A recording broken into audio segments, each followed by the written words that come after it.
애굽에 내린 10가지 재앙을 묵상하고 있습니다. 극심한 자연재해, 원치 않는 사고, 알 수 없는 질병입니다. 재앙을 요즘 말로 바꾸면 재난입니다. 천재지변과 같은 재난은 개인의 삶으로 이야기하면 고난입니다. 그런 의미에서 재앙은 재난이고 재난은 고난입니다. 무서운 재앙을 만나길 원하는 사람은 아무도 없습니다. 누구나 삶에서 재난이나 고난이 없기를 바랍니다. 하지만 하나님께서는 우리의 삶에 무서운 재앙과 알 수 없는 재난, 원치 않는 고난을 허락하시는 이유는 뭘까요? 오랫동안 풀리지 않는 질문에 대한 해답이 10장 서두에 기록되어 있습니다. 10장 1절로 2절을 함께 읽습니다. 시작. 여호와께서 모세에게 이르시되 바로에게로 들어가라. 내가 그의 마음과 그 신하들의 마음을 완강케 함은 나의 표징을 그들 중에 보이기 위함이며 너로 내가 애굽에서 행한 일들 곧 내가 그 가운데서 행한 표징을 내 아들과 내 자손의 귀에 전하게 하려 함이라. 너희가 나를 여호와인 줄 알리라. 재앙과 재난에는 하나님의 뜻이 있습니다. 하나님의 메시지가 있어요. 고난에도 뜻이 있습니다. 우리를 향하신 하나님의 메시지가 있습니다. 그 메시지는 재앙의 목적인데 이 목적을 한 문장으로 이렇게 말합니다. 한번 따라해 보겠습니다. 너희가 나를 여호와인 줄 알리라. 이 알은 지식적인 알미 아니라 하나님을 경외하는 믿음이라고 배웠습니다. 하나님을 경외하는 믿음을 주시기 위해서 이 표징을 너희에게 나타내신다는 겁니다. 여호와를 하나님으로 알게 하시는 분명한 이유가 있습니다. 여호와를 경외하는 믿음으로 말씀대로 준행하며 살기를 원하시기 때문입니다. 우리가 말씀대로 준행하면 어떤 일이 벌어진다고 배웠습니까? 하나님께서 우리와 동행하시고 축복해 주시는 줄로 믿습니다. 그래서 믿음의 순종은 하나님을 위해서 하는 게 아니라 우리 자신을 위한 것인 줄로 믿습니다. 여러분 이렇게 꼭 기도하십시오.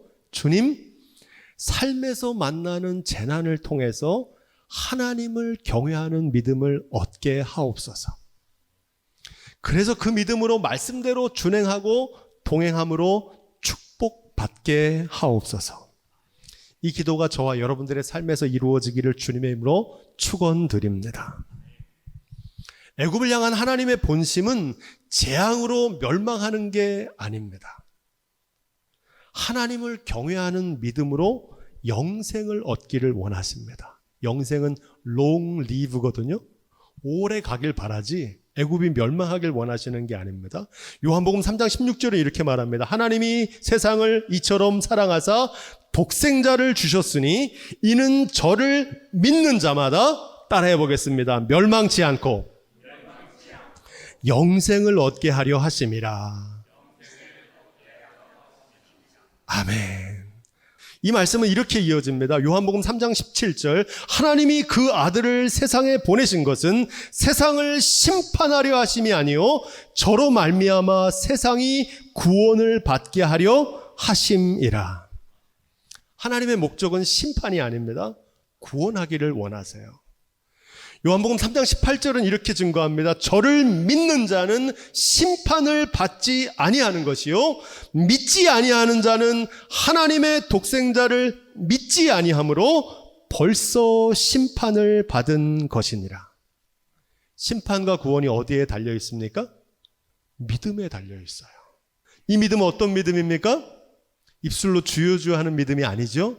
하나님을 경외하는 믿음입니다. 이와 같은 하나님의 본심에도 불구하고 애굽의 재앙이 계속됩니다. 그 이유가 무엇인지 3절에 기록됩니다.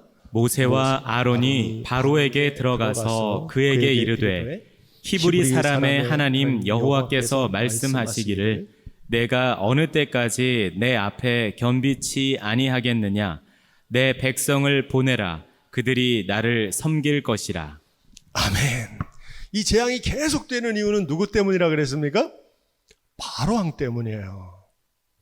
바로왕이 하나님 앞에 겸비치 않았기 때문이라 이렇게 말합니다. 여러분, 겸비하다는 말의 반대말은 교만하다는 겁니다.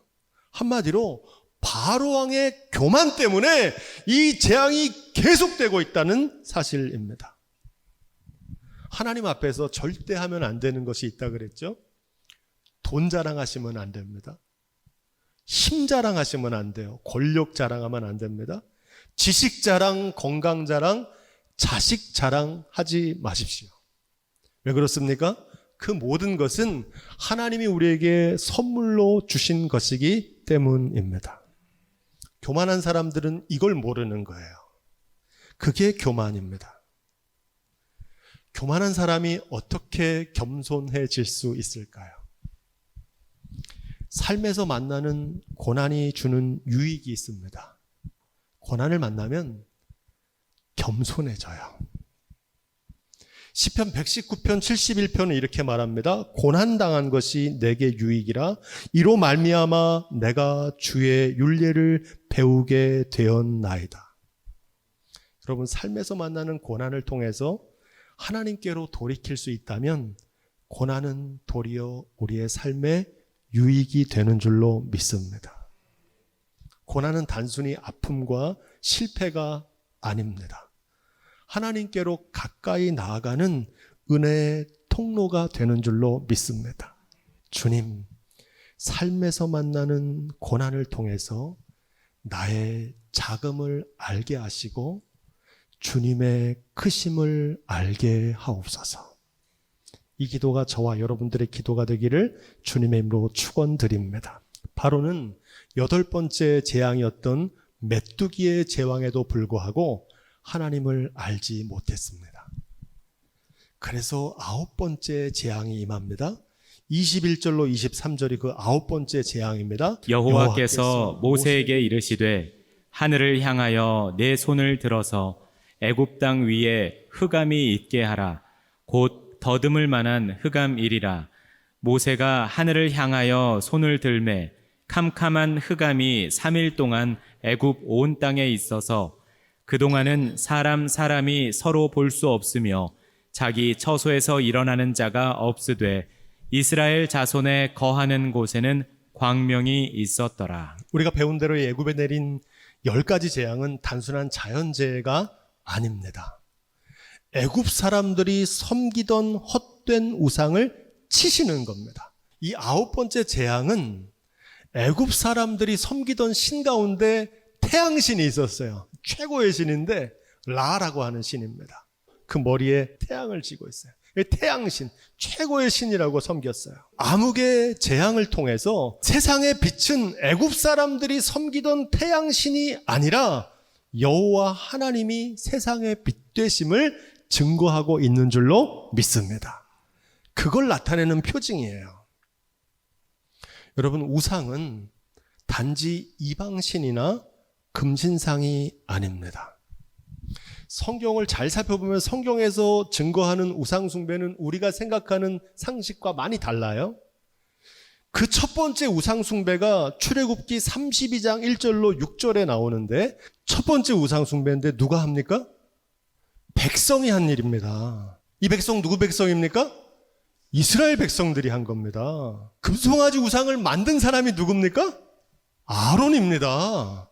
하나님의 종 아론과 이스라엘 백성들이 첫 번째 우상 숭배를 행한 겁니다. 뭐라고 말합니까? 이스라엘아, 이는 너희를 애굽 땅에서 인도해낸 너희 신이로다, 이렇게 말합니다. 누가 그렇다는 겁니까? 이 금송아지가 여호와라는 겁니다. 이튿날에 그들이 일찍이 일어나 번제를 드리며 화목제를 드리고 백성이 앉아서 먹고 마시며 일어나서 뛰놀더라. 아멘. 뭘 드렸대요? 번제도 드리고 화목제도 드렸대요. 누구한테? 여호와한테 드리는 줄로 알았어요. 그들은 예배를 안 드린 게 아닙니다. 하나님 안 섬긴 게 아니에요. 우상을 하나님으로 섬겼던 겁니다. 여러분, 이게 우상숭배의 본질입니다. 우상숭배의 원조가 또 한 사람 나오는데 바로 북이스라엘의 여로보암 왕입니다. 무슨 배경입니까? 남유다와 북이스라엘이 분열됐는데 남유다에는 예루살렘 성전이 있었고 하나님의 법궤가 있었어요. 근데 북이스라엘은 그게 없으니까 북이스라엘 여로보암이 생각할 때 야, 이러다가는 백성들이 다 남유다로 예배하러 갈 테니까 여기다 따로 만들어야겠다. 그래가지고 두 금송아지를 만들어 놓고 뭐라고 얘기합니까? 이것이 너희를 애굽에서 인도해낸 너희의 신이다, 이렇게 말합니다. 여러분, 원래 제사장 누구로 삼아야 됩니까? 레위인 삼아야 되라고 말씀하셨거든요. 근데 누구를 삼았대요? 보통 백성들. 아무나 와라. 말씀대로가 아니라 자기 멋대로 한 겁니다. 이어지는 33절은 이렇게 말합니다. 함께 읽습니다. 시작. 그가 자기 마음대로 정한 달, 곧 8째 달 15째 날로 이스라엘 자손을 위하여 절기를 정하고 베델에 쌓은 제단에 올라가서 분향하였더라. 아멘. 분향했다는 게 무슨 말입니까? 예배 드렸어요. 근데 언제 그랬다는 겁니까? 자기 마음대로 정한 달에. 자기 멋대로 믿는 거예요. 여러분, 여로보암의 우상 숭배는 하나님 안 섬긴 게 아닙니다. 하나님을 섬겼는데 잘못 섬기는 거예요. 예배를 안 드린 게 아닙니다. 절기를 지키는데 잘못 지키는 거예요. 말씀대로가 아니라 자기 멋대로 믿는 신앙생활이 바로 우상 숭배입니다. 다시 오늘 말씀으로 돌아가겠습니다. 출애굽기 10장 24절로 26절 우리 함께 읽겠습니다. 시작. 바로가 모세를 불러서 이르되 너희는 가서 여호와를 섬기되 너희 양과 소는 머물러 두고 너희 어린 것은 너희와 함께 갈지니라. 모세가 가로되 왕이라도 우리 하나님 여호와께 드릴 희생과 번제물을 우리에게 주어야 하겠고 우리의 생축도 우리와 함께 가고 한 마리도 남길 수 없으니 이는 우리가 그 중에서 취하여 우리 하나님 여호와를 섬길 것임이며 또 우리가 거기 이르기까지는 어떤 것으로 여호와를 섬길는지 알지 못함이니이다 하나. 아멘. 매는 장사가 없다는 말처럼 바로가 이제 9번째 재앙까지 겪게 되니까 하나님 앞에 항복합니다. 뭐라 그럽니까? 너희는 이제 가서 여호와를 섬기래요. 나 이제 도저히 못하겠다. 섬기래요. 근데 단 조건이 있다는 겁니다. 너희 양과 소는 가져갈 수 없다는 겁니다. 그건 네 게 아니라 내 거니까. 여기 아주 중요한 의미가 있습니다. 여러분, 생축은 소유물이라고 배웠죠. 요즘으로 말하면 재산입니다. 재산. 재산 목록 1호가 옛날에 황소였던 것처럼 다른 것은 다 줘도 이 재물만은 절대 못 내주겠다는 겁니다. 누가복음 12장에 나오는 어리석은 부자와 일맥상통합니다. 이 부자는 열심히 농사해서 창고에다가 곡식을 쌓아두었어요. 그리고 이렇게 얘기합니다. 내가 창고를 더 크게 지을까? 그랬더니 하나님께서 이렇게 말씀합니다. 어리석은 자여, 오늘 밤 내 영혼을 내가 데려갈 것인데 내가 쌓아둔 것이 네 것이 되겠느냐?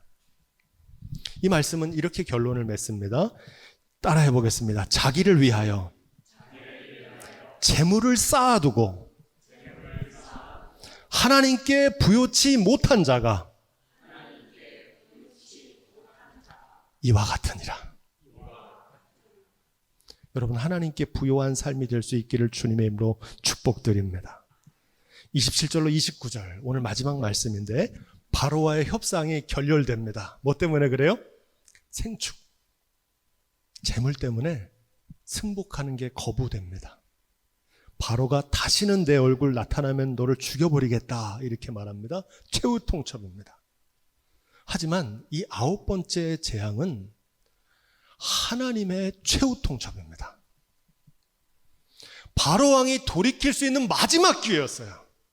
그 기회를 지금 걷어차버린 겁니다. 그래서 어떤 재앙이 옵니까? 드디어 10번째 재앙이 옵니다. 바로가 회개치 않은 이유는 소유물 때문이었습니다. 물질의 문제였어요. 그거 가져가라. 그랬으면 여기서 끝나는 거였어요. 바로도 살고 이스라엘 백성도 사는 거였습니다. 오늘날 현대인들에게 가장 큰 우상이 있는데 어떤 우상일까요? 물질입니다. 돈이에요. 물질 만능주의라 그래요. 돈이면 못할 게 없다. 많이 소유하면 행복하다는 신념 속에 살아갑니다. 물질을 하나님처럼 섬깁니다. 골로새 3장 5절은 이렇게 말합니다. 그러므로 땅에 있는 지체를 죽이라. 곧 음란과 부정과 사욕과 악한 정욕과 탐심이니. 따라해 보겠습니다. 탐심은 우상 숭배니라. 아멘. 물질에 대한 탐심, 지나친 집착이 우상 숭배가 된다는 겁니다. 신약 성경에 이 바로 왕과 비슷한 인물이 등장하는데 마가복음 10장에 나오는 부자 청년입니다. 예수께서 그를 보시고 사랑하사 이렇게 말씀하십니다. 가라사대 내게 오히려 한 가지 부족한 것이 있으니 가서 내게 있는 것을 다 팔아 가난한 사람들에게 주라. 그리하면 하늘에서 보화가 내게 있으리라. 그리고 와서 나를 쫓으라 하시니 이렇게 말씀하십니다. 그 사람은 재물이 많은 거로. 재물이 어땠대요? 많았대요. 얼마나 많았는지 몰라요. 성경에 나오지 않으니까. 재물이 많은 거로 이 말씀을 인하여 슬픈 기색을 띠고 근심하며 가니라 이렇게 말합니다. 결국 예수님은 따라갔습니까? 못 따라갔습니까? 못 따라갔어요. 뭐 때문에요? 자기 물질이 너무 많아서. 하늘에 보화가 있다고 그러는데 하늘의 보화가 뭔지를 몰라서 그랬던 겁니다. 이걸 몰랐던 거예요. 성경은 끊임없이 물질에 대해서 경계합니다. 왜 그럴까요? 그만큼 이 물질이 매력적이고 치명적이기 때문입니다. 마태복음 6장 24절은 이렇게 말합니다. 너희가 하나님과 재물을 겸하여 섬기지 못하느니라. 오늘날 많은 그리스도인들이 이걸 선택합니다. 하나님도 섬기고 재물도 섬겨요. 그럼 하나님을 섬긴다고 생각해요. 겸하여 섬길 수 있답니까? 없답니까? 없대요. 이거는 예수님이 안 된다는 거예요. 물질의 노예로 살든지 하나님의 자녀로 살든지를 양자택일해야 된다는 겁니다. 안타깝지만 책 한 권을 소개하려고 합니다. 앞에 있는 화면을 보시면 매일 아침 아빠의 묵상인 배달됩니다. 경남 하동 시골 마을이거든요. 참사람 의원을 운영하시는 원장님인데 장로님이세요. 최진석 장로님. 이분이 17년 동안 성경을 묵상하면서 자녀에게 편지를 보냈던 것을 묶어서 낸 책입니다. 정말 귀한 책이에요. 그중에 한 대목만 소개하겠습니다. 이런 대목이 있어요. 공부 잘해서 교만해질 바에는 차라리 안 하는 게 낫다. 저는 이 말씀을 이렇게 적용합니다. 부자가 돼서 교만해질 바엔 차라리 가난한 게 낫습니다. 여러분, 이 지혜는 의사나 저와 같은 목사나 정치인이나 고위 공무원에게만 해당되는 게 아닙니다. 하나님을 섬기는 모든 그리스도인의 삶의 자세가 돼야 될 줄로 믿습니다. 우리 디모데전서 6장 9절로 10절 말씀 우리 그런 의미에서 읽어보겠습니다. 부하려 하는 자들은 시험과 올무와 여러 가지 어리석고 해로운 정욕에 떨어지나니 곧 사람으로 침륜과 멸망에 빠지게 하린 것이라. 돈을 사랑함이 일만하게 뿌리가 되나니 이것을 사모하는 자들이 미혹을 받아 믿음에서 떠나 많은 근심으로써 자기를 찔렀도다. 아멘. 여러분, 이 말씀은 가난한 삶을 살라는 게 아닙니다. 주님 안에서 자족하는 경건한 삶을 추구하라는 뜻입니다. 우리가 창세기에서 배운 창조의 질서가 있어요. 하나님을 경배하라는 겁니다. 하나님 예배하는 거죠. 이게 하나님과의 관계예요. 이웃은 어떻게 해야 됩니까? 사랑해야 된다는 겁니다. 만물은 어떻게 하라고 그러셨습니까? 다스리라 그러셨잖아요. 이 다스린다는 말이 영어로 use입니다. 이용하는 거예요. 선용하는 겁니다. 그런데 경배해야 될 하나님을 멸시하는 겁니다. 사랑해야 될 이웃을 이용해 먹어요. 물질을 다스려야 되는데 물질을 숭배하는 거예요. 그래서 세상에 죄악이 들어온 겁니다. 여러분, 물질, 돈은 소중한 겁니다. 하지만 사랑할 대상이 아닙니다. 물질은 선용해야 될 대상인 줄로 믿습니다. 이 얘기를 하는 거예요. 하나님을 섬기고 이웃을 사랑해야지, 돈을 섬기고 돈을 사랑하면 돈의 노예가 됩니다. 어김이 없어요. 스스로 부자가 되려고 하려다가 불로소득과 일확천금, 부정부패, 매관매직, 부당이익, 탈세, 비리에 빠져 우상화되었던 이들이 넘어지는 것 보지 않습니까? 그들에게만 해당되는 얘기가 아닙니다. 여러분, 내가 부자가 되기보다 하나님께서 부욕해 하시는 인생이 되기를 주님의 이름으로 축원드립니다. 하나님께서는 창세기에 보니까 아브라함과 이삭과 야곱을 부자가 되게 하셨어요. 근데 보통 부자가 아니라 어떻게 되셨다고 그럽니까? 거부가 되게 하셨대요. 누가 그렇게 하신 겁니까? 하나님이 그렇게 하셨다는 겁니다. 아브라함이 뭘 쟁취한 게 아니에요. 하나님께서 아브라함을 복되게 하셨어요. 여러분, 이 축복을 받으시기를 주님의 이름으로 축원드립니다. 왜 이 복을 받아야 됩니까? 하나님의 축복을 받은 사람은 모든 것이 하나님의 은혜임을 압니다. 그래서 그걸 가지고 하나님의 영광과 나눔과 섬기는 데 사용해요. 하지만 내가 쟁취한 부자들은 어떻게 됩니까? 세상도 망치고 본인도 망쳐요. 그게 다른 겁니다.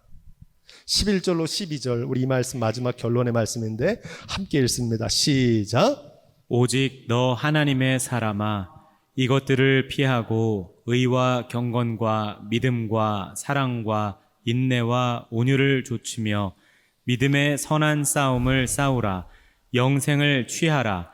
이를 위하여 내가 부르심을 입었고 많은 증인 앞에서 선한 증거를 증거하였도다. 아멘. 이 말씀은 삶의 방식을 바꾸라는 겁니다. 지금까지 탐욕을 채우는 삶을 살았다면 이제는 좀 탐욕을 줄이고 살라는 겁니다. 여러분, 세계는 지금까지 지난 100년 동안 고소득 고성장 시대를 살았어요. 다 가난했던 우리 할머니 할아버지들보다 더 부유한 시대를 살았습니다. 근데 그게 이제 어떻게 됐습니까? 한계가 왔어요. 한계가. 물이 설탕이 더 이상 녹지 않을 포화 상태가 돼버린 겁니다. 그러면 삶의 방식을 바꿔야 되는데 그걸 바꾸기 싫으니까 관세를 올리고 전쟁을 벌이고 공멸의 위기로 치닫고 있는 겁니다. 이것을 볼 수 있는 눈이 열려지기를 주님의 이름으로 축원드립니다. 여러분, 기후 재앙, 경제 위기, 전쟁 위기 다 여기서 비롯되는 겁니다. 탐욕으로 인해서 멸망으로 치닫고 있는 거예요. 그런데 문제는 하나님의 사람들조차 거기에 휩쓸려 살아가더라는 겁니다. 그렇게 살지 말라는 겁니다. 바라기는 물질 만능주의가 판을 치는 세상에서도 오직 물질의 주관자 되신 하나님만 섬기는 경건한 삶이 다 되시기를 우리 주님의 이름으로 축원드립니다.